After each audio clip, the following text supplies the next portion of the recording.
CONMEBOL. All right, man. Let's talk CONMEBOL. I think that's actually perfect. That's actually perfect. That's just what we finished watching right now was all the CONMEBOL matches. I'm just going to start right up top going into the headliner of, you could say, the World Cup fixtures. Argentina matching up against Brazil in the Estadio Monumental. Argentina going into this game already qualified for the World Cup due to the draw that happened earlier today between Bolivia and Uruguay. So congratulations to Argentina in that sense. They're one of, I think 7 teams now that have qualified to the World Cup. They've made it. They're top of the table right now, and they showcase why, in my opinion, I still have them as the best team in the world, brushing aside this Brazilian team that could not challenge them 4-1, bro. 4-1. I think the last time Argentina put 3 or more goals past Brazil was around 20 years ago. Really? It was the mid-2000s. It has been that long. Brazil have not beaten Argentina since 2019. That was the last time that 2-0 victory in the semifinals in the Copa America. Wow. It's been 6 years since Brazil, who consider themselves to be, the biggest footballing nation in South America, to have beaten Argentina.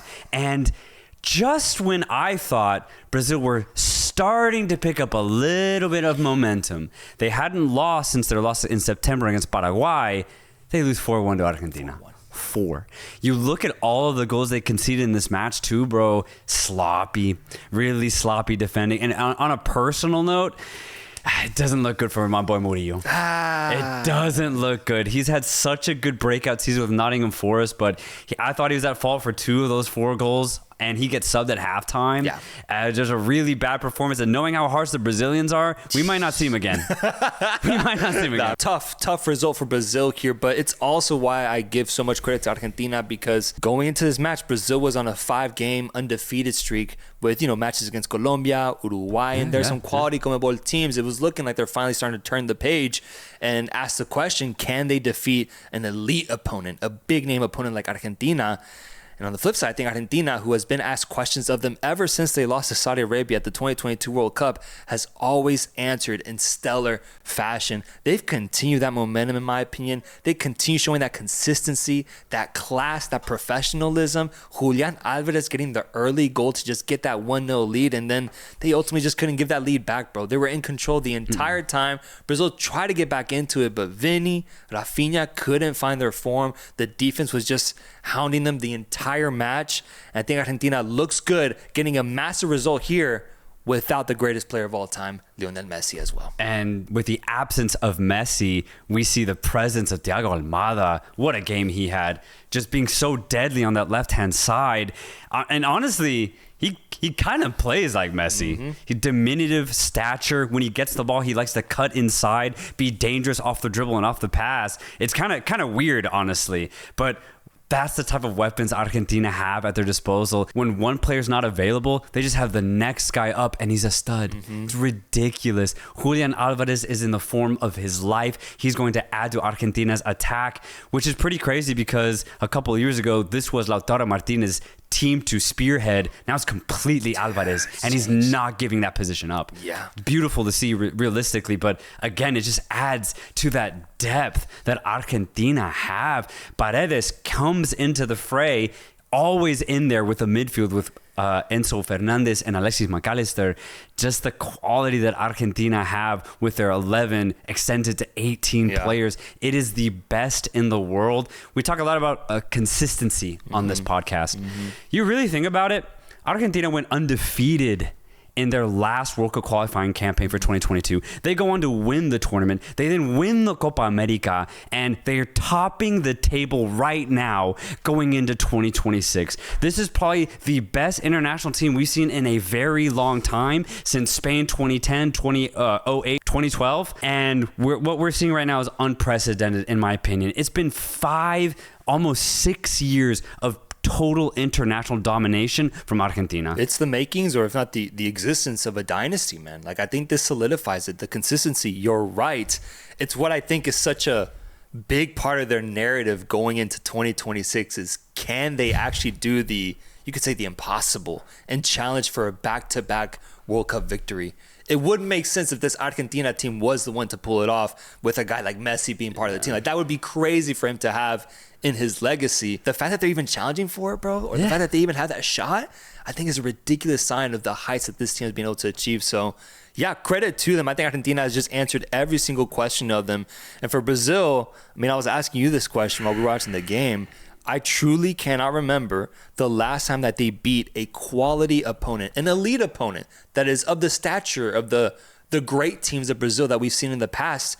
I can't remember, bro, because you mentioned Copa America 2019 was probably that last time. That was the last time. An Argentina team, but I would even argue that the stakes of a Copa America are lower than those compared to a World Cup, man. It's just not the same type of situation. 2022, they couldn't do it. They defeated South Korea in the round of 16, who was good, but not great. And then they lose to Croatia. 2018, they defeat Mexico, who was good, but not great in the round of 16. Then they lose to Belgium. 2014... we know how that ended, bro. Yeah. I can't remember the last time they beat a quality opponent where they outclassed them on the biggest stage possible. And it just adds to that worry, because what I'm seeing so far isn't the makings of a team that I think will be able to overcome that demon in the big stage. Dude, they're the USA of South America. And that's a really bad thing, because when I see Brazil play, there's just something missing. And it's not the quality. It's not the skill on paper, the technicality of the players, where they play, where they ply their trade at club level. It's none of those things. For me, it's a focus thing. It's a mentality aspect that they're completely missing. That cutting edge on the pitch where they know when they touch a ball, they're one of the best. It's completely gone. Yeah. The lack of that belief showcases itself perfectly in this match, because realistically, Argentina, Brazil are usually really tight affairs, but this one was a complete blowout. Brazil had zero chance, going down 2-0 within the first 15 minutes. This was a sloppy game, but it's been sloppy for Brazil. This entire qualifying campaign has been sloppy. The mentality's just simply not there. There's no fluidity. You look at the way Argentina played with Almada coming in for his first couple of appearances. He looked like he's been there for 50, 40 games. Yeah. And you look at Vinicius, Rafinha, Rodrigo, all of these class players. Can't figure it out. They can't figure it out. And it's just to a point where I think now if you're Brazilian, you're going in similarly with the USA where you're just like, hope we figure it out within a year's time. I think that's all you can do, because every single game, Copa America, World Cup qualifiers, Brazil just are not showing up. Looking at the rest of CONMEBOL, because ultimately in the grand scheme of World Cup qualifying, Argentina is through and Brazil is going to find a way to qualify. Well, they will. I mean, everybody's going to qualify in South America. True. No, facts. Let's point that out right now. 60% of South America goes through automatically, and there's another chance for a seventh team to qualify through playoffs, bro. All of South America gets in. Your blood pressure gets high, man. All of South America gets it. I get you. I'm with you. Actually, let me work with that point then. I think it's very clear who the teams will be that will automatically qualify looking at the table, because there's a gap from the 16 to the 17 that's going to the Interconfederation playoff. There is a gap. Technically, that 7th place team could overtake 6th place, but I think it's a big enough gap to where I could confidently say we know who the 6 teams that are going to qualify automatically from CONMEBOL are going to be. I agree. So in terms of World Cup qualifying, not many takeaways here from CONMEBOL, because it all kind of just stayed the same. Yeah. Ultimately, the biggest story is Venezuela overtaking Bolivia and grabbing a hold of that Confederation playoff spot. Well, Venezuela finally winning. Mm-hmm. Dude, they had not won since the Copa America. Damn, they had not won. Wow. In 8 matches, it took the 8th game for them to get a victory, bro. Venezuela have gone against Peru, by the way. Against Peru. Man. Venezuela have been going through it, man. And we saw the heights that they could achieve early on in qualification and at the Copa America. But my God, their form has completely dipped. They get the victory. They're trying to cement themselves back into the fray, maybe getting that playoff spot. And realistically, when you look at the 6 teams above them, I do think Venezuela is not as good as the top 6. Yeah. So I think it would make sense that Venezuela gets that playoff spot over Bolivia, over Peru and Chile. I counted out Peru and Chile months ago. I'm cool with and that. I don't want to see them anywhere near the World Cup. Yeah, we're good with so that. I would be happy to see Venezuela see this out 7th place. Over Bolivia? You prefer them over Bolivia? That's the question here, man. It would be fun to see Bolivia. It'd be fun, It'd be man. fun because ever since Copa America for Bolivia, they've been getting some wild results at home, man. I mean, they just tied Uruguay. Yeah. They're pretty good. But I mean, we can also talk about Uruguay, who have only won once. Once? Once since the Copa America. God, man. and you bring up Uruguay, I can bring up Colombia, brother. Please. Who is on a terrible run of form right now after reaching incredible heights and excitement at the Copa America with me buying into this Colombian team and what they were selling, bro. It was so exciting, the form of these players, the way that they were all playing, what they've done so far. I mean, I need to check. 4 straight results where they don't win. 3 losses, 1 draw to the great Paraguay today. Yeah, Colombia is approaching fraudulent, my friend. They're approaching that status because, I mean, I think there was a moment where everybody thought Colombia was the 3rd best team in the world, like right behind Argentina, right behind Spain. And now they're in a situation where they simply cannot win. And it's not just 1, 2, 3 games. It's been 6 games now where they just really can't get a good result. Watching them play, it's really strange because their offense is fine. They're scoring goals in every single match, whether it's Duran, Cordoba, Luis Diaz specifically. Their offense is fine. But defensively, that wall that they once had that made sure their opponent wouldn't get past them and then they could outscore them, it's not there. They're leaking goals left and right, and they're not able to outscore their opponent. So now we're in a situation where Colombia is literally mid.